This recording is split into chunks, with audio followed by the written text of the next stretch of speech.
Bismillahirrahmanirrahim. Assalamualaikum warahmatullahi wabarakatuh. Nah, baik sahabat tani, di video kali ini kami akan melanjutkan lagi permasalahan perbincangan kami sebelumnya tentang tanaman nilam ya. Di video-video kami juga sebelumnya sudah banyak kami ulas bagaimana cara penanaman nilam atau apa itu nilam secara umum. Pak, kita langsung saja diskusi kita kali ini. Sebenarnya Pak, budidaya nilam itu menurut Bapak apakah gampang-gampang susah atau bagaimana sih? Karena banyak teman-teman kita ini melihat bahwa menanam nilam sedikit rumit. Menurut Bapak sebagai pengalaman Bapak di lapangan bagaimana? Kalau bicara pengalaman pribadi ya, Iya. pengalaman pribadi ya kita utarakan ini kan sesuai dengan pengalaman yang sudah kita terjun di lapangan ya, sama teman-teman. Budidaya nilam itu sebenarnya nggak sulit sih. Cuman kan seperti pernah kita bahas, kalau tanaman nilam ini kan sebenarnya kan sangat rakus ya, kan unsur hara ya. Iya. Kenapa mudah sakit? Nah, kita kan sering ketemu di kebunnya teman-teman, daunnya menguning, keriting, terus kaki gajah, budok dan lain sebagainya. Itu kan sebenarnya yang paling pasti malnutrisi dulu. Jadi nutrisi yang dibutuhkan kita tidak memberikan sesuai dengan apa yang dibutuhkan. Jadi kebanyakan seperti itu. Kalau nutrisinya cukup, sebenarnya tanaman nilam itu memiliki antibodi sendiri, sehat kok sebenarnya.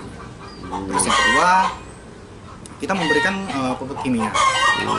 Terus ada yang sistem tabur, terus ada juga beberapa jenis pupuk mungkin yang dicampurkan dengan air tapi terlalu pekat.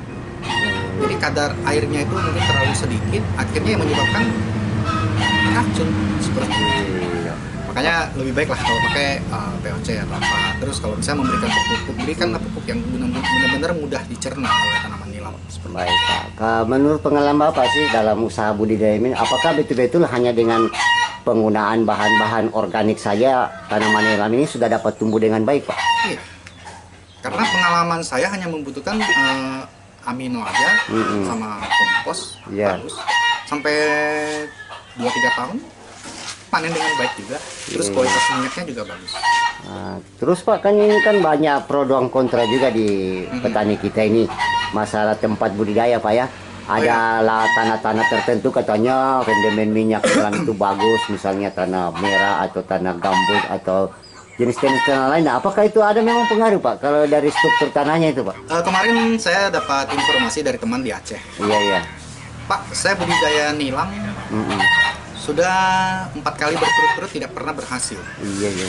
Saya juga menggunakan produk yang Bapak produksi Amino Plus, tapi juga belum maksimal. Rasanya seperti itu. Jadi waktu cerita sama admin, saya penasaran dong. Sebenarnya apa sih yang bikin gagal itu apa? Coba ceritakan dulu struktur tanahnya. Jangan-jangan menurut saya itu tanah gambut. Kalau tanah gambut itu kenapa kurang maksimal? Ada beberapa faktor X itu karena tanah gambut itu kan nggak bisa menyerap air dengan baik Pak. Jadi tanaman itu selalu kekurangan air, akhirnya waktu kita memberikan itu loss aja. Begitu ada panas, kuning daunnya. Jadi nggak bisa lama, bahkan cuma 3-4 bulan aja udah mulai sakit dan lain sebagainya. Berarti daya serap airnya yang kurang. Airnya sangat terbatas. Jadi saya memberikan solusinya seperti ini. Sebelum tanam nilam, kalau memang di lahan gambut ya, ada baiknya kita memberikan pupuk kompos dulu. Kompos ya.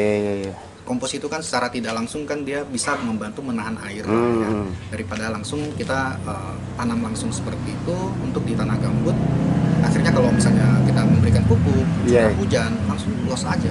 Jadi nggak ada daya serap atau daya tahan air itu untuk digunakan nilam. Hampir sama Pak, di lokasi saya juga nanam nilam ini kan jenis tanah merah Pak. Iya. Tanah merah yang sedikit memang kalau misalnya 2-3 hari saja tidak hujan itu Pak, air itu tidak ada yang tinggal. Nah memang saya sudah buktikan dengan pemberian kompos itu bisa meredam itu tingkat airnya itu. Berarti hampir sama ya tanah merah dengan tanah gambut itu. Jadi teman-teman kita di Aceh ya, khususnya Aceh ya. Iya. Salam buat teman-teman di Aceh kalau itu tanaman gambut. Terus juga yang di Kalimantan Barat khususnya itu di tanah-tanah gambut juga. Ada baiknya memang kita tambahkan pupuk kompos lah ya. Terus supaya penyerapan airnya itu bagus, terus juga menahan airnya juga bagus saat dibutuhkan air tersedia. Berarti tanaman nilam ini memang membutuhkan air juga yang lebih banyak Pak ya?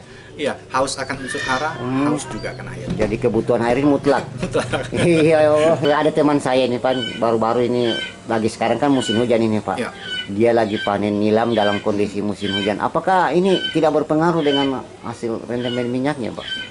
Kalau berpengaruh sih sebenarnya pengaruh besar sih enggak ya Pak ya. Cuman yang biasanya itu kalau di musim curah hujan terlalu tinggi, Iya. kita panen nilam, kadar airnya masih tinggi. Waktu kita suling, sebenarnya hanya itu aja. Nah, Iya. mungkin saya mau garis bawahi ya. Kalau untuk penanaman saya pikir nggak ada terlalu masalah lah ya. Iya. Kalau untuk teman-teman itu kalau misalnya kita memberikan nutrisi yang cukup Iya, betul. sesuai dengan kebutuhan yang untuk budidaya nilam ya. Iya. Itu akan baik-baik aja sampai nanti mendekati panen. Nah, teman-teman kita kan mungkin banyak bermasalah itu waktu mendekati panen, Iya. terus rendemen minyaknya sedikit, terus kualitas minyaknya kurang bagus dan lain sebagainya. Itu kan mungkin kan ada faktor X yang mungkin teman-teman nggak tahu gitu ya. Iya. Nah, di sini akan saya utarakan satu persatu supaya bisa dijadikan sebuah acuan buat Betul, teman-teman betul. sesuai dengan pengalaman pribadi saya. Iya. Kalau untuk tanaman nilam itu kenapa tidak bagus kalau misalnya dipanen itu di bawah umur 5 bulan? Karena yang pertama kandungan patroli alkoholnya PA-nya itu masih terlalu rendah, bilangan asamnya yang tinggi. Nah, seperti itu. Jadi ada baiknya itu memang di atas 5 bulan. 5 bulanan lah. Seperti itu. Misalkan kita bisa lihat itu daun-daunnya itu di tulang-tulangnya itu udah mulai menguning, udah tebal. Nah, itu udah menandakan kadar minyaknya sudah tinggi. Iya. Nah, terus kualitas minyak. Kualitas minyak ini banyak Pak. Iya. Mesin kettle juga berpengaruh. Jadi kalau misalnya kita menyuling minyak, misalnya dari mesin kettle kita itu besi, Stainless, bukan stainless, Iya. itu juga akan menyebabkan kualitas minyak. kualitas minyaknya jelek. Jadi warnanya itu agak kehitam-hitaman, seperti agak keruh seperti itu. Nah, kenapa nilai-nilai jual untuk minyak seperti itu kok harganya murah? Iya. Karena kita harus tahu Pak, eksportir seperti minyak ini, Iya. mereka harus mengolah kembali. Karena kan pembeli kan mempunyai grade Grade tertentu yang harus disepakati dari awal supaya bisa diterima. Iya. Nah, dengan kualitas minyak seperti itu, pembeli nggak bisa beli harga tinggi. Akhirnya Harganya turun. harganya mungkin lebih bawah sedikit seperti itu. Oh iya. Nah ini juga kan banyak juga kendala yang petani tanyakan ke saya. Ya. Sebenarnya panen nilam yang baik itu kapan Pak waktunya? Nah, ini Iya. kemarin juga sempat mau saya bahas. Iya. Saya pengalaman ya. Iya. Saya lihat di lapangan teman-teman kalau panen nilam itu kadang-kadang itu maunya 1 kali kerja. Jadi 1 kali kerja itu karena mungkin ada luasannya itu kurang lebih 1 hektar. Iya. Kerjanya cuma 4-5 orang sistem gunting, itu nggak akan mungkin bisa diselesaikan dalam beberapa jam, nggak mungkin. Jadi mulai panennya tuh jam 5, jam 11 masih sibuk gunting.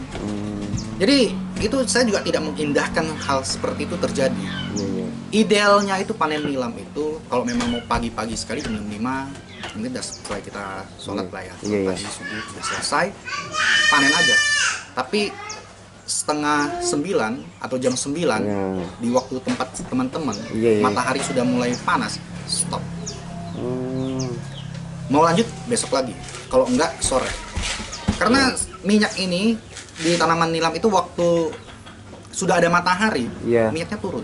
Oh begitu ya. Karena proses alami pohon itu dia udah harus fotosintesis kan. Jadi minyak yang terkandung di dalam pohon nilam itu yang ada di daun, di batang itu udah turun, dinaikkannya nutrisi. Akhirnya teman-teman tuh kalau mau membandingkan Iya.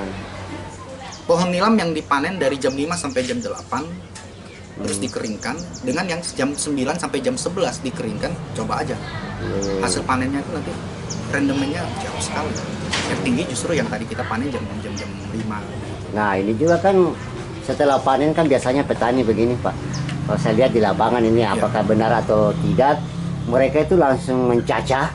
Nah mencacah kemudian dijemur sampai layu lah seperti itu.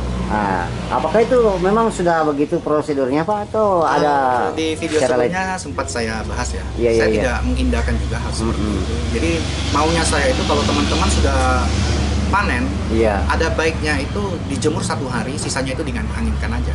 Oh. Nanti mendekati panen baru kita cacah supaya tidak terjadi penguapan yang terlalu banyak. Ya. Itu adalah saran dari saya, karena kan kita berbicara tentang pengalaman. Iya. Pengalaman kita terjun di lapangan seperti apa, kita menciptakan sebuah komoditas unggulan dengan rendemen yang tinggi juga. Kalau sekarang kita, Pak, saya udah budidaya nilam yang notabene katanya nilam Aceh dengan rendemen tertinggi, tapi kok saya cuma dapat 1%-an. Berarti kan komoditas yang Bapak budidayakan itu kan berarti kan nggak sesuai dong. Cuma dapat 1%-an. Terus saya kalau 1 hektar dapatnya berapa? Cuma sekalikan 1%, nggak dapat seberapa dong. Nah, itu yang kita hindari. Nah, salah satunya kita hindari itu adalah kita ikuti. Mau panen? Boleh. Maksimal mungkin sampai jam 9. Mau dikeringkan? Boleh. Paling 1 hari aja. Nggak usah kita tuh jemur sampai berhari-hari seperti kita jemur ikan asin seperti itu. Itu juga saya tidak mengindahkan juga. Habis panen, jangan langsung dicincang. Simpan aja dulu. Angin-anginkan sampai kadar airnya berkurang. Begitu kita mau panen, baru kita cincang. Kalau masalah pada saat habis panen untuk diangin-anginkan itu, kira-kira dalam waktu misalnya kan petani ini kan kalau skala luas menanam tidak mungkin dalam 1 minggu langsung bisa disuling. Mungkin kalau biasanya itu mereka menyimpannya sampai ada yang berminggu-minggu, ya kan? Nah, itu ada nggak pengaruh dengan penurunannya rendemen minyak nilam saat mau disuling? Pasti ada. Jadi cara yang baik dan benar itu kalau kita uji coba di lapangan itu, hari ini kita panen, hari ini juga kita jemur kalau misalnya cuaca bagus gitu. Iya. Kita angin-anginkan, besoknya kita angin-anginkan selama 4-5 hari, itu udah bagus. Udah bisa kita suling. Jadi pada saat dikering angin-anginkan itu berapapun minggu kemudian baru disuling nggak masalah Pak ya? Apa kalau bisa sih semingguan itu udah harus disuling. Karena kalau kan makin terjadi penguapan gitu. Karena kan di sini juga kan keterbatasan di masyarakat itu kan ketel-ketel untuk penyulingan nilam itu kan terbatas, dan mereka biasanya tidak mau menyuling kalau misalnya ukuran sekian kilo lah dalam 1 kali nyuling kan. Jadi saya lihat di lapangan itu Pak jadi kendala petani juga ya, jadi mereka tidak mau langsung suling hari ini, mungkin dia ada yang bersimpan sampai 1 bulan di karung-karungan itu kan. Ya, itu mungkin salah satu kendala kita di sini ya. Karena petani kita itu kan tidak semuanya memiliki kebun yang luas. Ada yang hanya tanam 1/4. Akhirnya kalau belum cukup disimpan dulu. Betul. Itu mungkin salah satu kendalanya ya. Karena pohon nilam yang udah kita keringkan itu semakin lama kita simpan, secara tidak langsung juga terjadi penguapan yang banyak juga. Rendemennya juga pasti rendah. Terus ada juga dari teman-teman kita yang salah pemikiran, mungkin dapat acuan dari beberapa teman-teman sebelumnya. Kalau nilam itu harus dijemur sampai kering sekali di remah-remah itu sampai hancur seperti itu udah layak suling, itu enggak. Karena yang kita hilangkan itu hanya kadar airnya itu, dan kita nggak menghilangkan kadarnya sampai 100% enggak. Cukup aja ada sekitar 60-65 itu udah bisa kita suling. Memang kayak ini di lapangan Pak, banyak teman-teman yang berkeluh kesah kan. Kalau mereka mau menyuling 1 kali, penyulingan juga tidak mau terima karena tanggung katanya. Tanggung ya, makanya mereka menyimpannya, mengumpulkan dulu sampai beberapa karung. Biasanya dalam 1 ketel itu katanya sampai 7 karung yang besar itu kan, baru saya bisa. Beberapa kali juga melihat seperti itu karena penyulingan kita di Sulawesi rata-rata besar. Kapasitas 500 kilo, 1 ton, 2 ton gitu kan. Memang kita mungkin harus diubah ya. Mungkin 200 kilo atau 100 kilo untuk teman-teman yang memiliki kebun yang kecil, mereka juga bisa ikut partisipasi untuk menyuling di kondisi seperti itu. Itu mungkin menurut saya sarannya sih seperti itu ya. Tapi ya kalau untuk saat ini belum, mungkin ke depan lah ya, Nah, itu memang juga Pak kendalanya di lapangan, karena tidak semua daerah juga ada tempat-tempat penyulingan, karena kita tahulah untuk membuat pabrik penyulingan ini kan butuh biaya Pak ya. Ya betul. Jadi banyak juga teman-teman yang konsul kemarin, dia pusing Pak, dia semangat sekali. Banyak teman-teman kita di luar Sumatera kemarin, di Jawa DM saya, Pak saya ingin sekali tanaman nilam ini, tadi pasarnya kemana Pak? Sulingnya kemana? Itu lagi jadi kendala Pak, bagaimana ini? Itu juga salah satu kendala juga, karena begini, ada di beberapa daerah mungkin akses untuk menjualnya itu agak sulit. Karena kan masih pangsa pasar terbesar itu kan di Jawa ya. Nah, akses ke situ itu kurang, itu juga salah satu kendala juga. Jadi harganya mungkin agak murah sedikit. Tapi tadi Pak Alauddin ada cerita, apakah harga minyak nilam ini akan bisa bertahan ya dengan harga seperti itu ya? Seharusnya iya, karena permintaan pasar sedang tinggi-tingginya. Tapi menurut admin dan teman-teman, dalam 2 minggu terakhir ini harganya agak anjlok, agak turun sampai di bawah 1,7 kemarin Pak. 1,7 ya, di bawah 2 juta ya. ini disebabkan beberapa faktor juga. Tidak hanya karena permintaan yang mungkin menurun atau apa. Enggak, permintaan tetap ada ya. Cuman yang seperti yang tadi saya sebutkan di awal, kualitas minyak menentukan harga. Semakin minyaknya itu jelek, kualitasnya tidak bagus, eksportir itu mereka membutuhkan beberapa usaha untuk memurnikan minyak itu, dan pastinya kan terjadi penguapan limbah, dan itu kan semua terhitung. Makanya biaya-biaya yang dikeluarkan oleh teman-teman kita yang menerima minyak nilam itu, mereka kan juga hitung ke situ.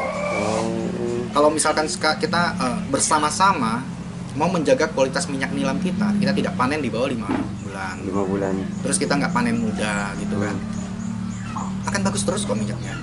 Nah ini juga ada yang kemarin DM saya, Pak, benar nggak ini apa, saya juga tidak tahu karena mereka hanya tanya saya, betul tidak Pak, pada saat kita hasil minyak nilam ini kita simpan di atas 5 tahun, katanya harganya bisa 2 kali lipat ya harganya itu Pak.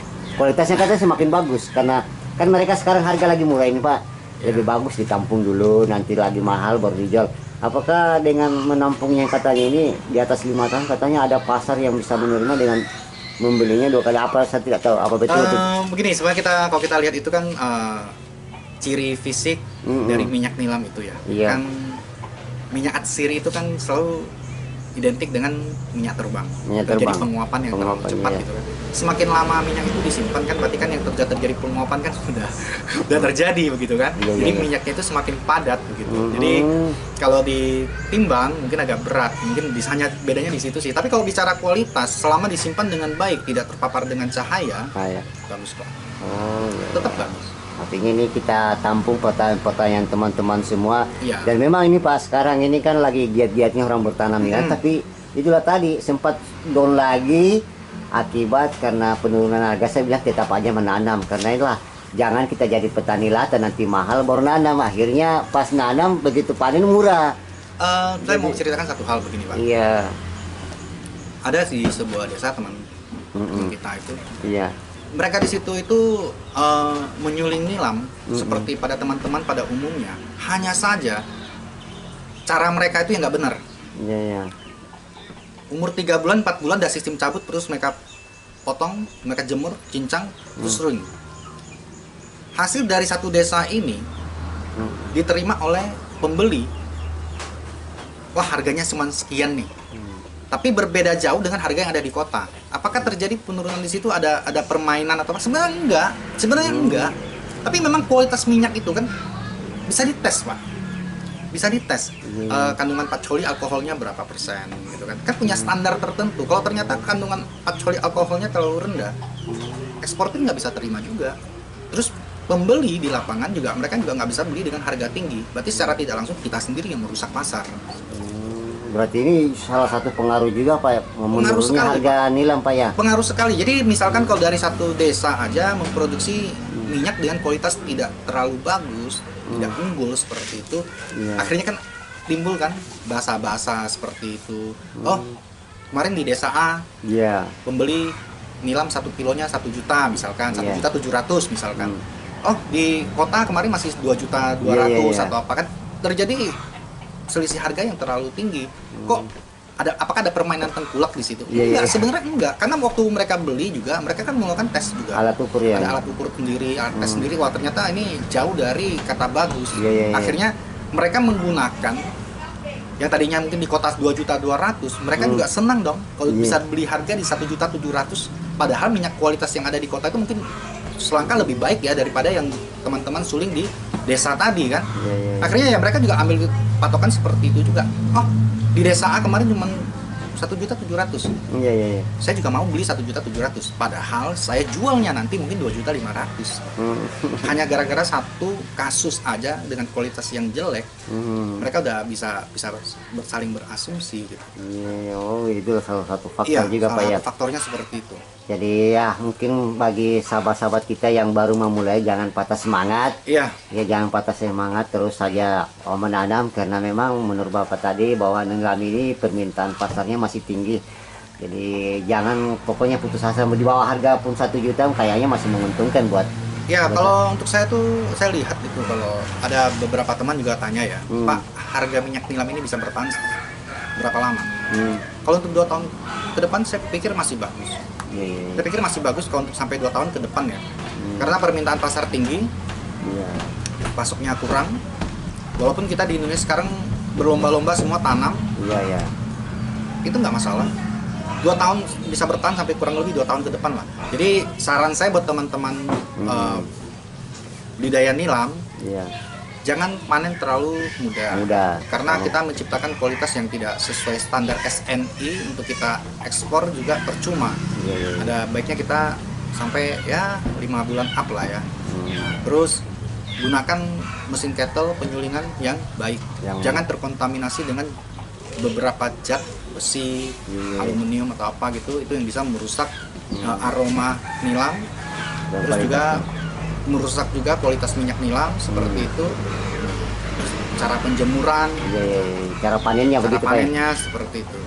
Nanti kita akan lanjut lagi mungkin dari teman kita yang melihat video ini bisa nanti kendala-kendalanya nanti tulis di kolom komentar. Nanti insya Allah kita akan bahas pada video selanjutnya apa sih kendala-kendalanya supaya nanti permasalahan-permasalahan kita hadapi selama ini bisa nanti kita sharing lah di sini, bukannya boleh. Supaya nanti membantu para petani. Nah mungkin sekian video kali ini Pak ya. Nanti kita akan lanjut lagi di video berikutnya. Kita tunggu dari komen-komen teman-teman kita. Ya semoga apa yang kita sampaikan ini bisa bermanfaat. Ya oke sahabat tani semua, demikian informasi video kali ini. Kalau ada yang belum jelas, silahkan berkomentar di video atau hubungi call center kami yang ada di bawah ini. Demikian, assalamualaikum warahmatullahi wabarakatuh.